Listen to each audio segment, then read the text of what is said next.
everybody. Hello, YouTube fam.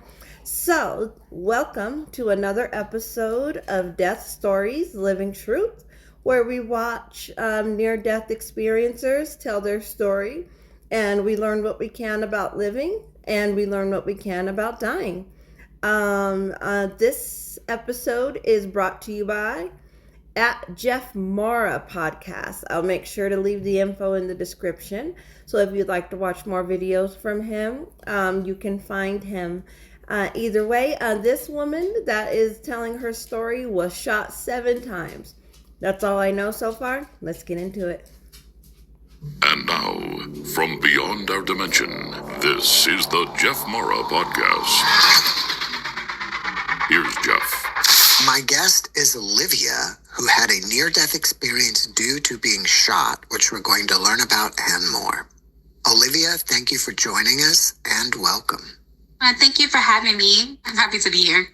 We're happy to have you, Olivia. So let's start on the day that this happened and go from there. It was in 2021. I was 21 years old at the time. So it hasn't been that long. I'm 25 now. That night, I was dating a guy around that time, and he was into, I guess, gang violence, and at the time I didn't know. We was at a birthday party. We went there to go for a 6-year-old to celebrate, and the party ended up getting shot up. They shot. What? That is so crazy. You go to a birthday party for a 6-year-old child and the party gets shot up? A 6-year-old child? That is so terrifying. I can't even imagine. I have a 6-year-old child who's going to be turning 7 very soon. And I can't imagine going to either another 6-year-old's birthday party or her having her own birthday party and people get shot. Do you know how traumatic that's going to be to everybody involved? Oh my God.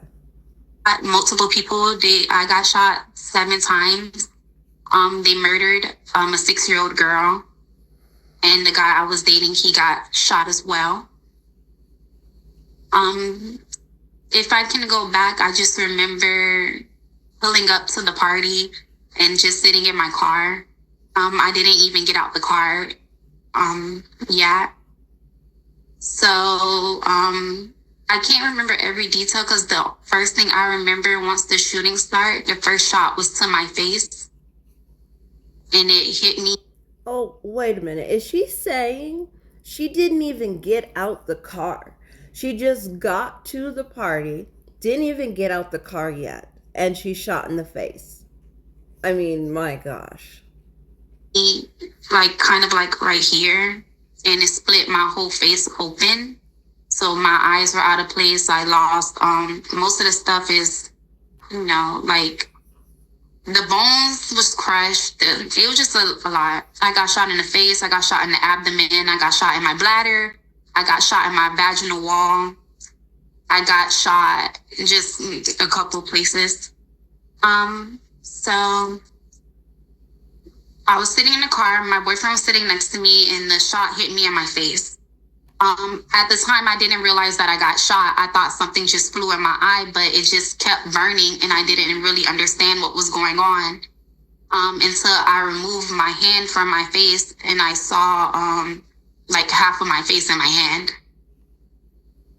So. Oh my gosh. I can't imagine how traumatic that must have been. To not even understand that you were shot and to move your hand and there's your face in your hand.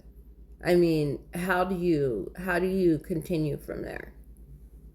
After that, he jumped out the car and ran off, and the person continued to shoot while I was in the car, and just hitting, different areas of my body.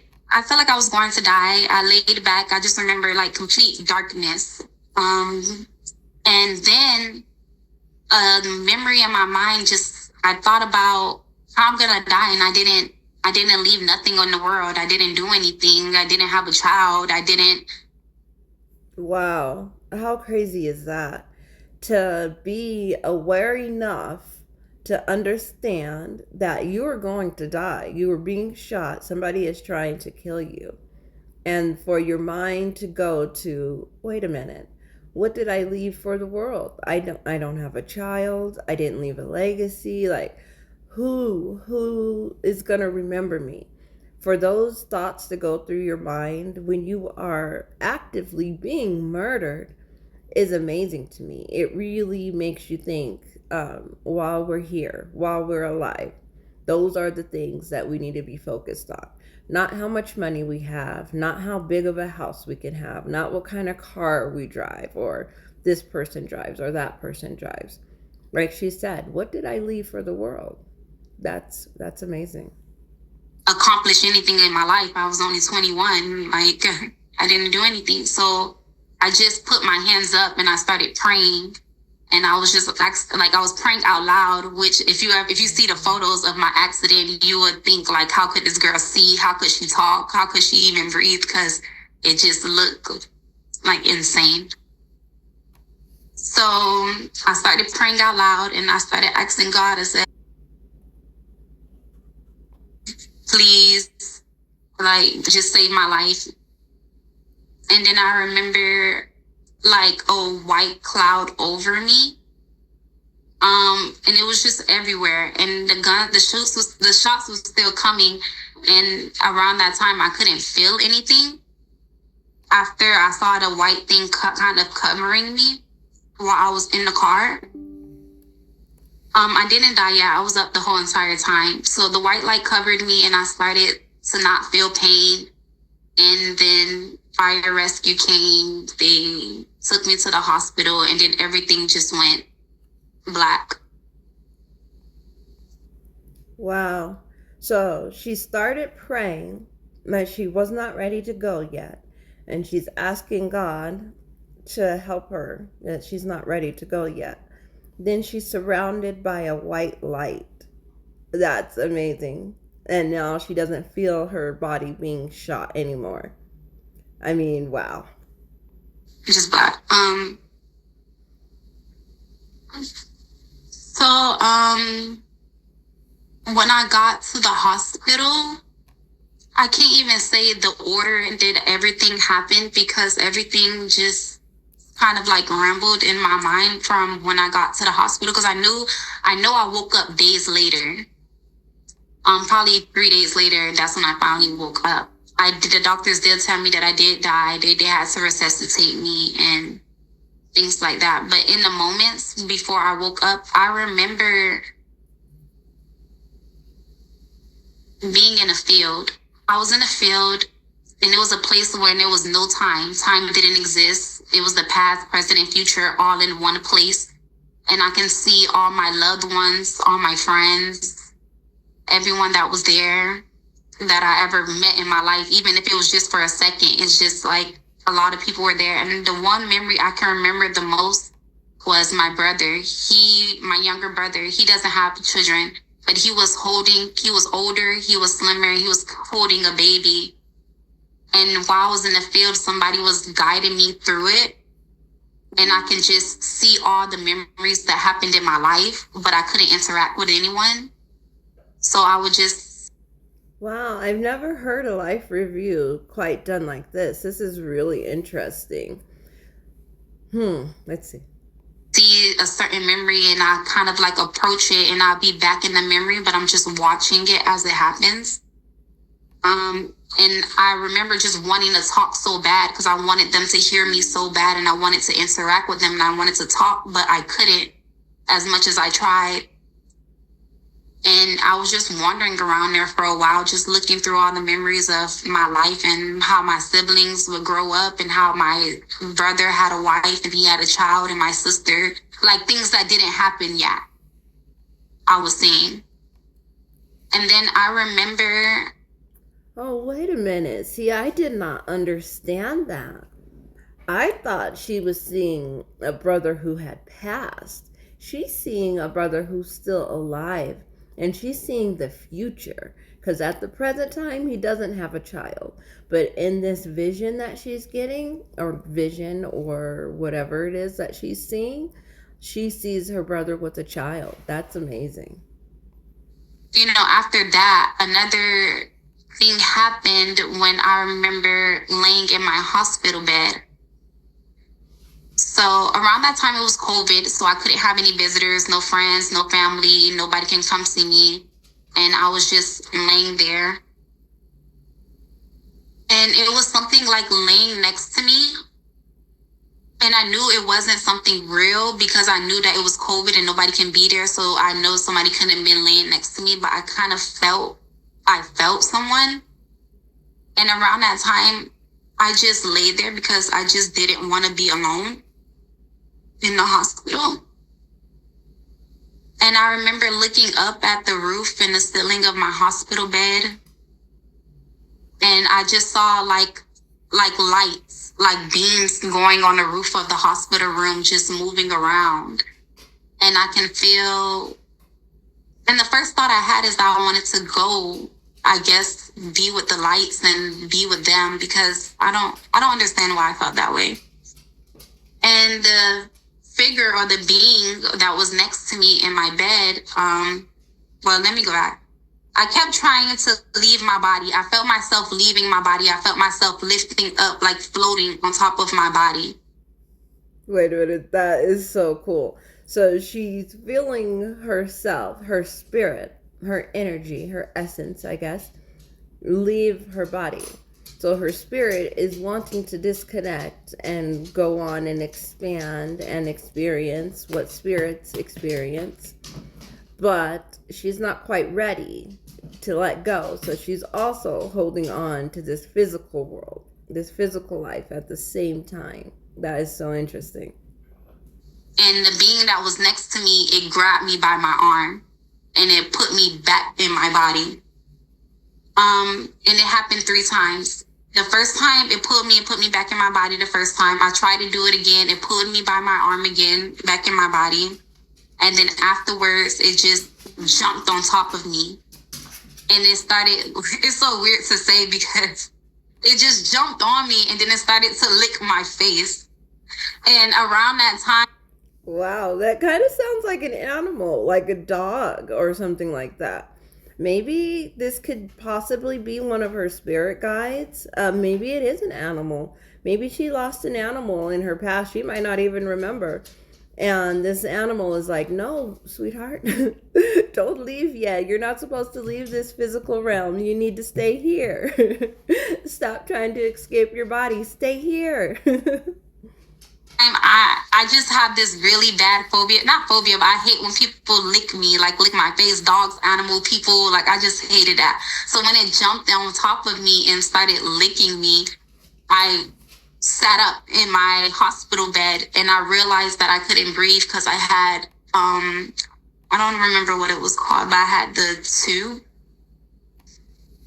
And I remember feeling like I was choking and I called the hospital and then, I called the nurse in my room and they came and then they rushed me out and then they had to do like a surgery while I was still awake and, to get the blockage that was blocking the breathing. And I feel like it saved my life.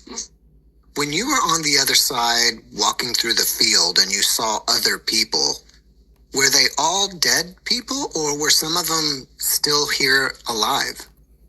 They were still here alive. They weren't dead people. At least not from what I know. Everyone was alive.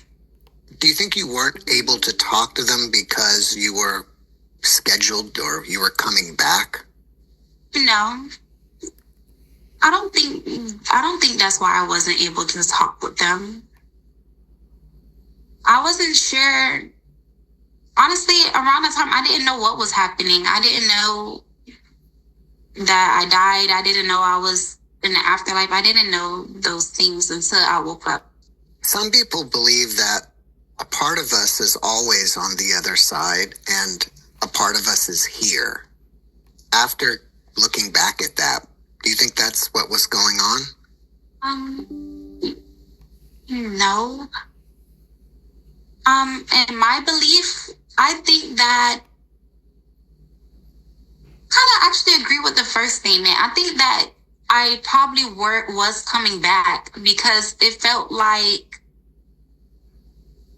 I hear other people death experience, and sometimes like they see God or they see the devil or they see other things like that. And I felt like I was in a space that God didn't know where to send me. So I was kind of like walking through like, my life and feelings and seeing things. But yeah, I'm not sure. Do you feel like you had some type of life review since you were looking at all these memories? Yes, I feel like I had a life review. Around that time, I wouldn't say I was a bad person, but I wasn't good either. I feel like I was in between. During this review, did you not only see how you acted, but did you see how people reacted to you? Yes. I felt like I saw their point of view more than I saw my own.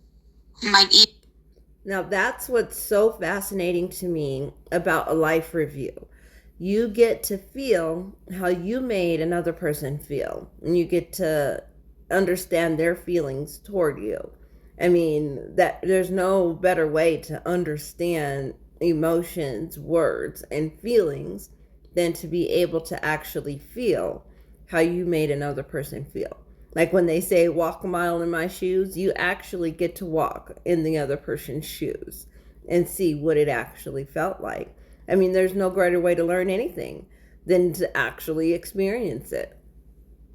even when the interaction was over, like with me seeing myself with that person, I can still see them and the things that they were doing after that. I don't realize how can I even know or remember for it to come into my mind. But I saw, I guess, certain actions that I did, and I saw how it affected them in a way.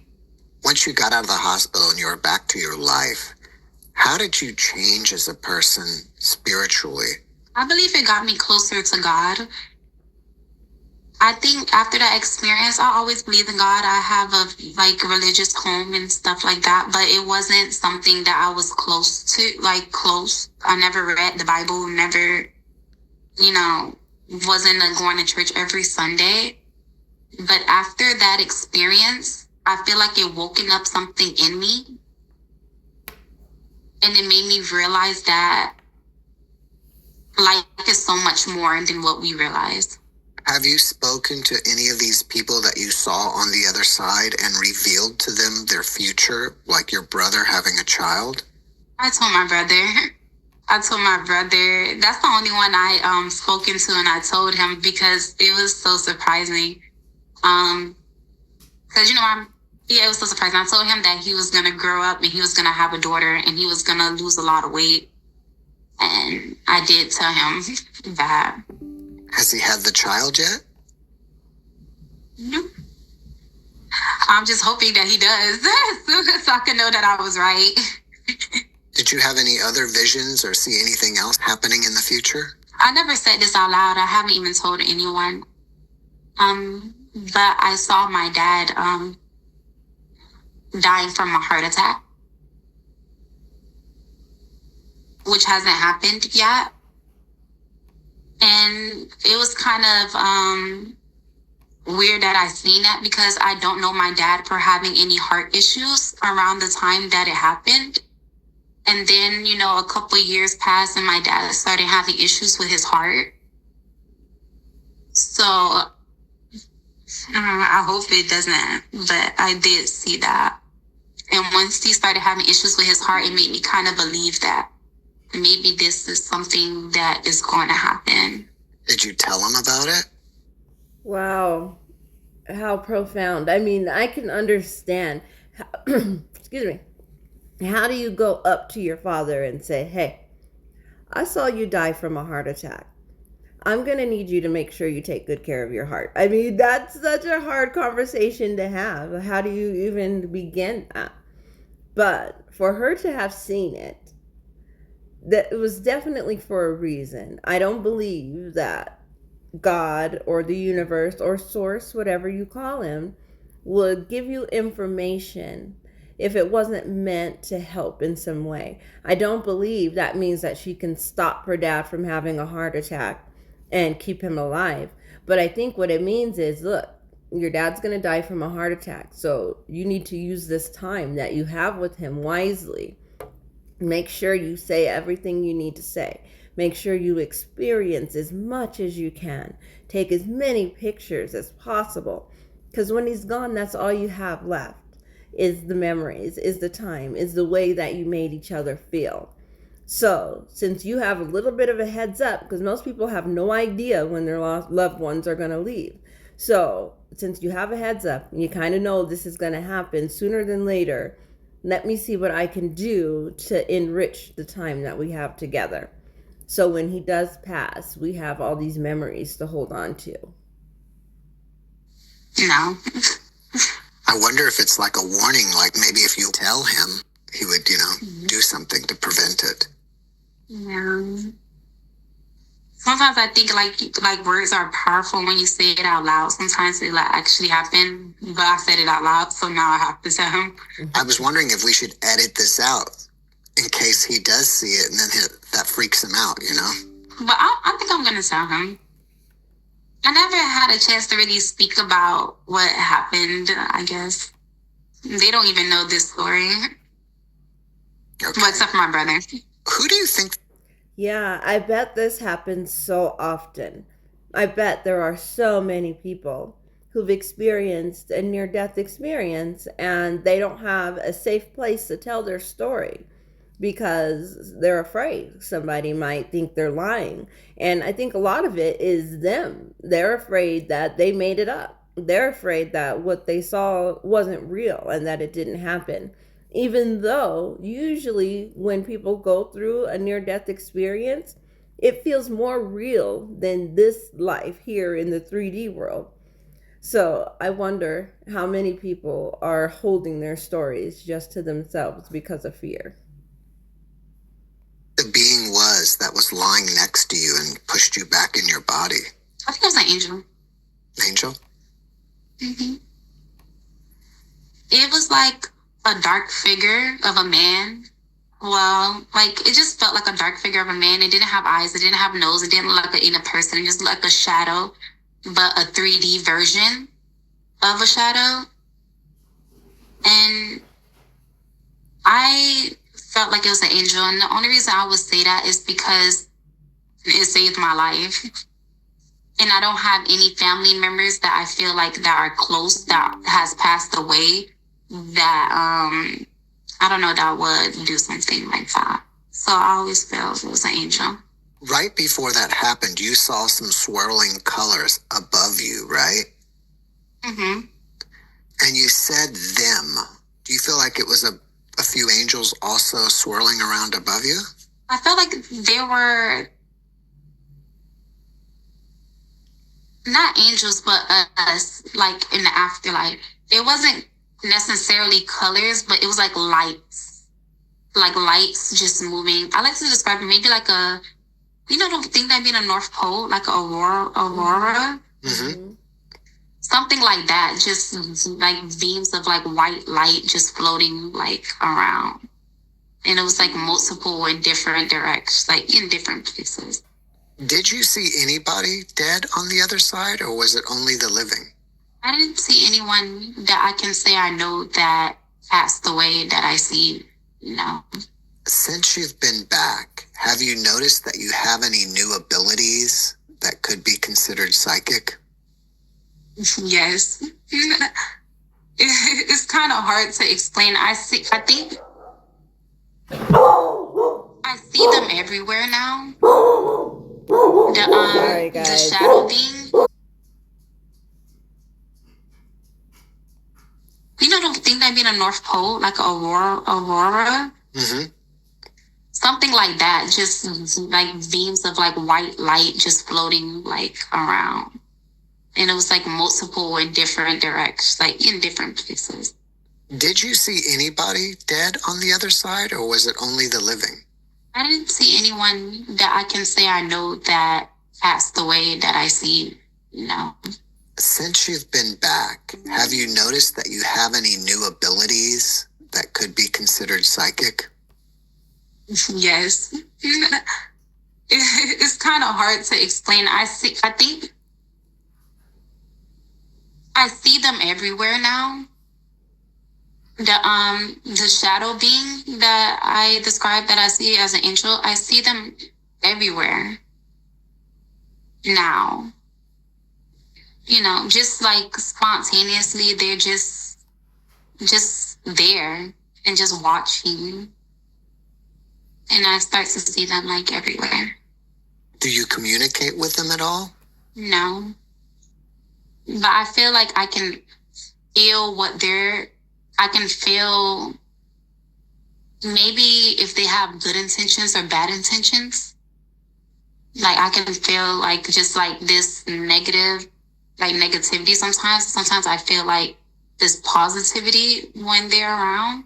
Whenever you feel the negative energy, do you ever say something like, hey, get out of here? Yes, I do sometimes. It depends. At first, it used to be very scary.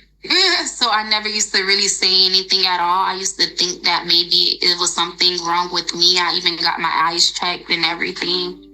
So I never used to say anything until I had a conversation with my mother. She had a near-death experience as well. And she tells me that she sees these things as well. And she told me when I do see those things and I do feel that negativity, that I should rebuke them in the name of Jesus. So lately, I have been doing that. Does it work? It does. Do you have any other abilities? Wow, that's really fascinating. So her mom has also had a near-death experience. And how much do you want to bet that she has never told her entire story either? That she's never mentioned it to anybody. And I guarantee her and her mom probably could have a conversation and have so much in common, so many things that they're holding inside. Because one sec.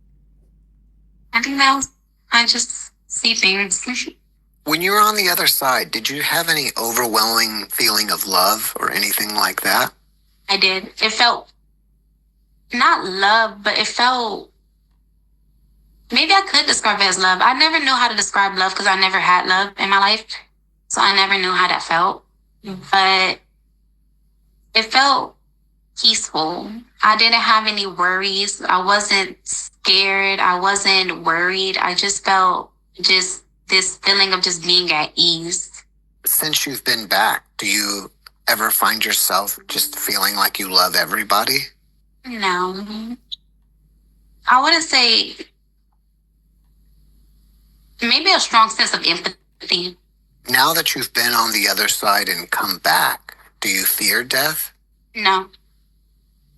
I think dying was, I always say this line, I feel coming back was the hardest part. I feel like dying was the easiest. It was peaceful. It was easy. It wasn't. Yeah, I can totally understand that. The dying part was the easy part. It's the coming back and living your life and having to deal with this 3D world and having to pay bills and having to deal with other people's attitudes and other people's emotions. That's the hard part, not the going to heaven part. That part is easy. Fear. It wasn't love. I mean, it wasn't nothing. Dying is easier than being alive. Why do you think we come here? Honestly, I really don't know. I don't know if it's some type of punishment, if it's I guess it depends on everybody walk of life. Sometimes I feel like it's just, I don't know, punishment. The other place is so amazing that being here is like a punishment? Yeah, it's like a punishment. I can understand that, especially for someone who says that they've never been loved. They don't know what love feels like. They don't understand it. It sounds to me like she's had a very hard upbringing, and you wouldn't understand why. Why would I want to experience all this pain and hurt and fear? But somewhere inside of her, she's got to find the reason why. Why do you think your soul wanted to incarnate here on planet Earth in this 3D form, which is hard? Earth school is hard. It is hard. And there's a reason. But it's not a universal reason. It's not the same for everybody. Everybody has their own reason for reincarnating here on planet Earth. So I think when we go inside and we search in our soul and find out what is it that our soul needs, what is it that our soul is craving, that's how we figure out what it is, why we're here. She's very young. She's only 25. She has a lot of years to learn and probably so many more experiences before her soul reveals to her her reason for being here. But everybody has one. It just felt good. I don't know how to explain it. It just felt good. And now when people tell me about their loved ones dying, I just think that they're so much happier. Like, I know that they're happier. And I don't know if they were where I was at, but if they were where I was at, I'm pretty sure they can see you. They can see you, because I saw the past, I saw the present, and I saw the future all in one place. So I feel like if that's how the afterlife is, I believe that. I believe the afterlife isn't somewhere up in the clouds that you go to when you die. I believe that your spirit is just no longer tethered to this enclosed being, this one spot. Now we're free. And since we're out of this space, we don't have to abide by the rules of the earth, which means we can walk through walls. Time is not real, right? It's a human construct that we made. So when you're in spirit form, there is no time. So you are seeing past, present, and future all right here, because it's all right here right now. We just can't see it in this form. When we are in our physical form, we don't get to see it and experience it all. But it's all happening right here, right now. So if we can remember that and just ease up a little bit and be lighter on ourselves and understand that we're here to learn, and it's not going to be easy, and that we need to be kind to each other and help each other, because we're all here to do something. We're all here for a reason. I guess, the waiting room before God makes his decisions. Yeah, it's very peaceful, and you still see everyone that you love. It's interesting that you consider this place punishment, but before you died, you wanted to stay, and you wanted God to save your life. You didn't want to go, right? Mm-hmm. It's kind of like a puzzle in a way. Yes. I think it's in the moment of me getting shot, this life is all I know. Like, I don't know anything beyond this life. All I know is that I didn't do anything. I didn't accomplish anything. So in that moment, I just wanted to stay at the place that I knew. But once the light came over me as the shots was coming, and I felt like no pain and this ease that just came over me, it made me feel like maybe it wouldn't be so bad. For the things that you wanted to accomplish, are you working on them now? Yes. In a way, I feel like, after going through something very traumatic, you do suffer from, like, I have complex PTSD. You do have a lot of mental things that happen to you after something like that does happen. So it kind of took a while to adjust, especially when you have a permanent damage, especially to your face. So it took a while for me to, get the help that I need and do things the right way. As of today, I'm still trying to accomplish all the things that I did think about. But in the time I was getting shot, the only accomplishment that came around my mind is I wanted a child. I wanted to leave something here. I'm like, I'm going to die and Wow, that's really interesting. Her biggest thing is she wants a child. I understand that. Maybe that's her whole purpose for being alive is to bring this new soul into the world. Maybe this soul is here for a reason. Maybe this soul is here to change the world. Maybe this soul is here to change somebody's life. Maybe this soul is here to change her life. Who knows why? Why a child? But that's really cool. Nothing, nobody's gonna remember me because it's like I have nothing. I don't have a child. So the accomplishment that I made is I have a son now. Well, that's great. Yeah. That's awesome. Congratulations. Mm-hmm. You want any more or just one? I want more. That's good. I want more. Did the being that pushed you back in your body say anything to you? Yes. He literally only said one thing. And I swear I can hear his voice clear as day as you speaking to me, I'm speaking to you. He said, "I love you, Olivia." And that was it. That was the only. Wow. I don't even think she realizes how important that was. That is definitely one of her angels, one of her spirit guides that's with her right now.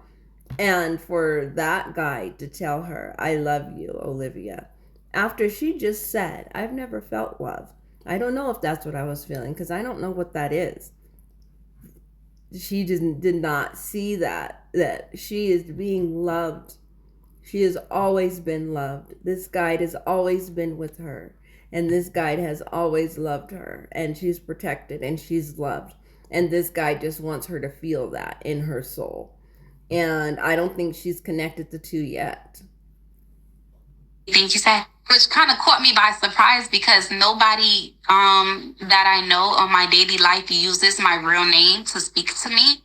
They always use like my nickname, which is Star. So every time I'm not used to hearing my real name, which is kind of so funny, but I'm not used to hearing my real name. So when it said Olivia, it kind of like, who are you? Like, how do you know my name type of feeling? But that was the line that said, "I love you, Olivia." What does the voice sound like? Soft. It sounded like a man's voice. But it was just so soft. Like almost like a whisper. But it was definitely a male voice. Do you think it's possible that it was God? I never thought about it like that it could have been God. I always thought of it like maybe like a guardian angel or something like that. I understand that you think that maybe this place is punishment, but some people view this place as like school and we come here to learn things. Do you think it's possible? I think it's possible that we do come to learn things. But I'm not sure exactly what people would think they are trying to learn. Like learn how to what exactly? So I'm not sure because it's like if we did come to. I understand that question. And it is a little complicated. But if you think about it like this, if we're all energy, and when we are not here incarnated in our physical body, we're energy, and our energy only feels love. That's it. It doesn't feel fear. It doesn't feel regret. It doesn't feel envy or jealousy. It doesn't feel anything like that. The only experience it has is love. So if you're wanting to evolve, you have to learn, you have to grow, you have to evolve, right? So I think that's why our spirit, our soul comes to Earth School so that we can learn what it feels like to fear, what it feels like to be in anguish, what it feels like to lose, what pain actually feels like. And I think that's why Earth School is so hard, because we are experiencing all these emotions that our spirit is not used to. Our spirit doesn't understand, and our spirit is trying to learn from. And our spirit and our brains get confused and they don't understand that our spirit is trying to learn and our brain is busy trying to shut it down and Don't feel the pain, don't feel the hurt, don't feel the emotions. Like, what do we tell our kids when they cry? Stop crying, don't cry, right? We're always trying to keep our emotions bottled in when I believe we're here to experience these emotions. So for me, I've been working really hard at not telling my children not to cry. When they are crying, even if I think it's a silly reason, I tell them, I'm sorry you feel that way. I'm sorry that you're in pain. I'm sorry that you are crying. But I do not tell them to stop, because that's crazy. Why would I tell them to stop crying if they feel like crying? Learn. What did we come to learn? Well, if everything's always perfect on the other side and everything's amazing, maybe coming here and struggling and having difficulties changes us in a way. So when we return, we appreciate it more, or maybe we're just different or more evolved. That could be the case. I never thought of it like that. I always thought of it as in a biblical way, as in like the devil was cast down to the earth, and God created us, and kind of like the devil walks among us, and this is his playground until God come back and everything does happen. Sometimes I feel like maybe we started off there, and like we was casted out because we did something so bad. That's something that's mind-boggling. Something I already have to think about. Sometimes I ask guests, is it possible that we're all fallen angels and we're trying to make our way back? I think that's the idea that I have heard before. And I do think when the devil was casted out, maybe we was casted out as well. And that's why, because I do believe that the devil do walks among us. Because it talks about in the Bible, he walks up, around, and through the earth. So sometimes I do have that perspective. See, for me, I don't believe the devil is like a being, like a human that's walking around the earth pretending to do this and pretending to do that. I believe the devil is fear. And the devil is in us. The devil is part of us just as much as God is part of us. Because if you think about it, fear is the catalyst to all negativity. Why is there war? Because of fear. Why is there hate? Because of fear. It all starts with fear. People hate other people because they don't understand them. They don't look like them. They fear them. They're afraid they're going to take this from them. They're afraid they're going to do this. They're afraid this is going to happen if they're around these people. They're afraid if these people are in charge, this is going to happen. It's all fear. That's the devil. That's what causes destruction. Fear keeps you from helping another person because you're afraid that they might use you. They might take advantage of you. Fear is what keeps you from being kind. To me, that's the devil. That's the devil right here, right now, just like the Bible says, walking amongst you, because it's inside of you. It's inside of you. Just think about it. Think about how many times fear has led you astray. And I feel like if you're making decisions based off of fear, that is not the strongest space in your body. Fear is actually the weakest space in your body. There is a way to test this, and we'll have to talk about that later. Yeah. But I don't think that's entirely true. Since your experience, do you see UFOs? No, but I always believe in aliens. And I think when Jesus come back, it's going to be like an alien invasion. I have a very open mind when it comes to things, because I feel like things are hidden from us on purpose. Like, I think things are hidden from us on purpose because maybe our mind is like too big for our mind to comprehend. So I do think that could be possible as well. We can all be in a prison of our own. But I feel like it depends on other people's perspective. People probably grew up with a good life and never had any issues. And so they might look at it as something different.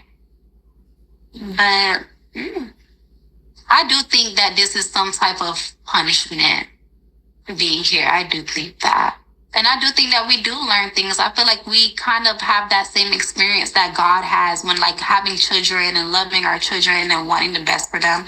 Like, me being a parent makes me think of that. But I just really want to know what this is all about. Do you have any ideas of what is being hidden from us? We really are. Like, I don't think that we are, like, I guess we're human beings, but I feel like we're more than that. Like, I think what's hidden from us is who really are. Yes. Oh my gosh, I agree with her so much. I think that is absolutely what's being hidden is how powerful we really are, how strong our spirit really is, and how incredible and capable humans are, and that you don't have to come from a place of fear. That if you come from a place of love, if you lead with love, that power is beyond measure. Creator, God, those how our universes actually works, how, like, I feel like it's just a lot of things that's just hidden. Maybe just even another world, I don't know, something that we just can't possibly comprehend. You said something about creator, and then the internet kind of froze a little bit. What did you say about that?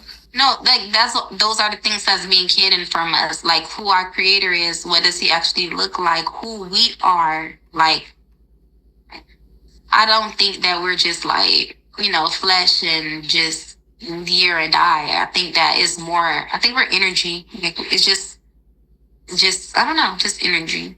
Well, beings on the other side are basically energy, so it makes sense. Yeah. Like, I don't know if you ever seen a dead body, but if you ever see a dead body in person, you would really see how, like, we are just shells of nothing. Like, once we leave, it's just nothing. Like, your skin turns into like bubble gum. You touch it, it gets sticky. You just nothing. So I feel like it's an energy. It's something that's, how God breathed life into us, and once that life goes, it's like, this is like nothing. I agree with you. So I think it's just like, we just don't know who we really are. I think that's what's hidden. What do you think those negative entities are that you sense sometimes? I don't know, I'm about to contradict myself. Sometimes I feel like they're demonic beings. Sometimes I feel like they're just demonic beings. But I just know that they have, like, bad intentions. But I think they're like demonic beings. Well, you also sense positive beings, right? Mm-hmm. Do you think, like, there are demons and angels kind of wandering around, being next to us? Yes. Like, if I tell you my mother's near-death experience, ours are kind of the same when it comes to the hospital bed.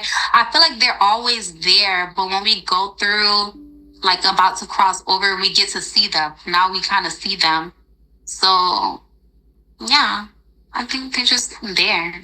If you think about the radio, it's broadcasting a signal, and you turn the dial into a different frequency. Like, if you want to listen to 91.5, and then once you set it on that frequency, you hear the music. And if you want to change stations, you change it to 97.3, and then you get a different station. Do you think potentially that's what's going on here, is we're existing in a certain frequency, and then if you change the dial, you're in a frequency where they are? I agree. Yes. I think it's like that. And probably even when we die, we just change frequencies. That's a really good analogy. I do like the way that he is saying that we're just on a different frequency. Because, yeah, if we're all energy, that's all radio signals are, energy, right? So, yeah, if we're all energy, then, yeah, we just need to tune in to the right frequency. I think that's what they mean when they say to raise your vibration. They're just saying change the frequency that you're on. If you're on a bad frequency, then you're going to receive all this negative energy and all this negativity. It's going to stick to you. It's going to vibrate with you. But if you raise your vibes, raise your vibration, you're going to be above that negativity, because negativity seems heavy. It stays low. So if you're vibrating low, you're going to vibrate with the negativity. If you vibrate higher, you're going to vibrate with the positive. Because I feel like the positivity is just lighter, like air. It's lighter. And that's why they say, your shoulders way down when you're stressed, when you're feeling that it's heavy, it's on you. And I think that's where you're vibrating, it's low. And when you raise up, that's why you stand tall. It's because you're vibrating higher. I can agree with that. I think we just change frequency.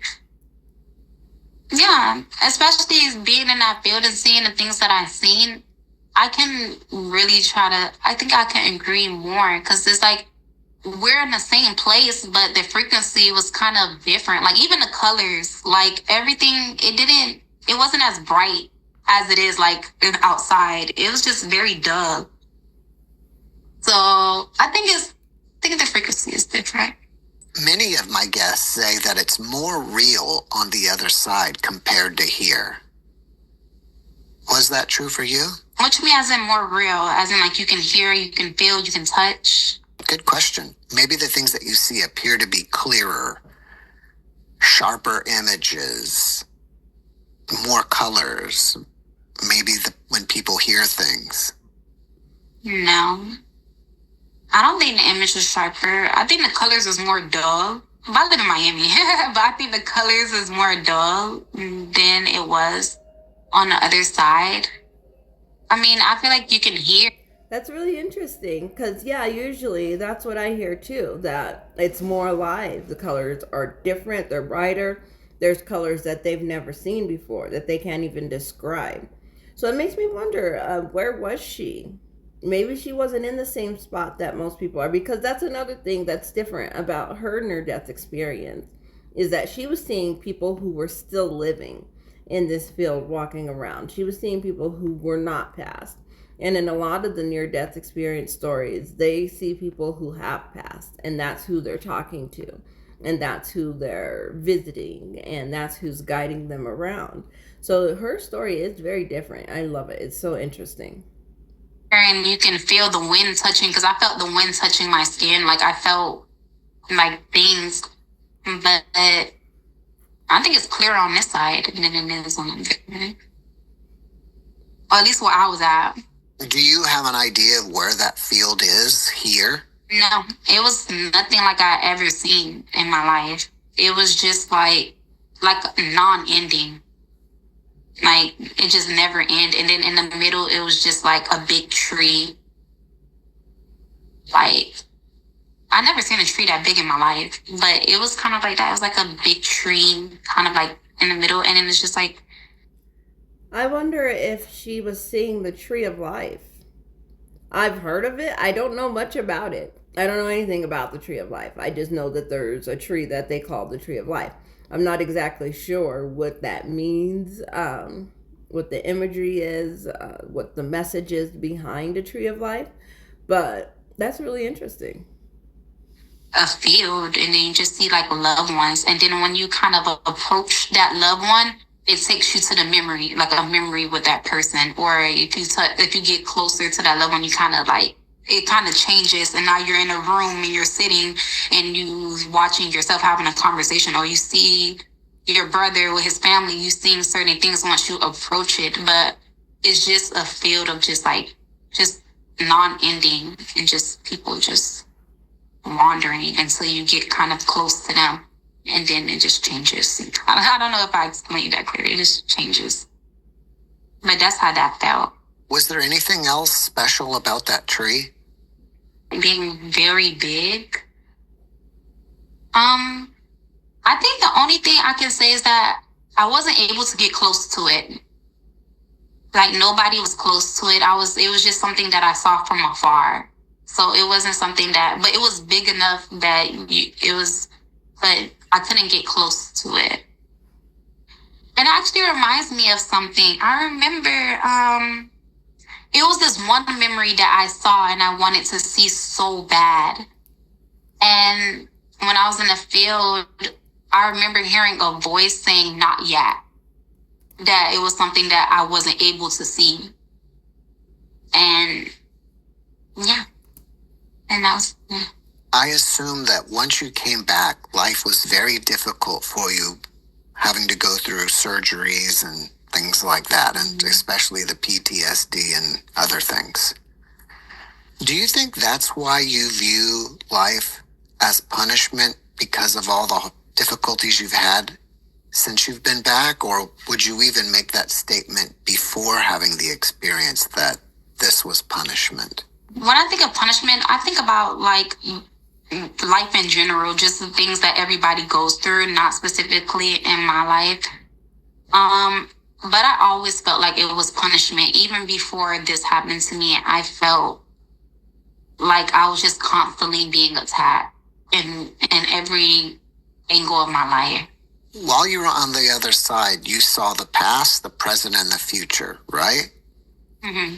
Do you think that they're all happening at the same time? Yes. I think time doesn't exist. It exists to us, but I think in reality, the idea of time, it doesn't exist. Everything is happening. After watching this podcast, people may want to reach out to you and ask you questions. Are you open to that? And if so, how can they contact you? Yes, I'm open to that. My contact, I would say Instagram will be the best thing. It's The Real Star with 2 R's, MK. Olivia, before we finish up, can you leave us with a last positive message? The first thing that comes to my head is to build a relationship with God. When something traumatic is happening, put your focus on Him. Because when I was getting shot, I didn't think about my sisters. I didn't think about my brothers. I didn't think, oh, somebody called the police. I didn't think those thoughts. The only thing that came to my mind was the only person that I knew can save me, which is God. So I will always say to put your trust in Him. Because if I didn't call out His name, I think I would have died for real. Olivia, thank you for your message, and thank you for being my guest. Well, thank you. Thank you so much for having me. Thank you guys for watching. This has been another episode of Death Stories Living Truth. Let me know what stood out to you the most, any questions that you have, what else you want to discuss, and I'll see you in the next video.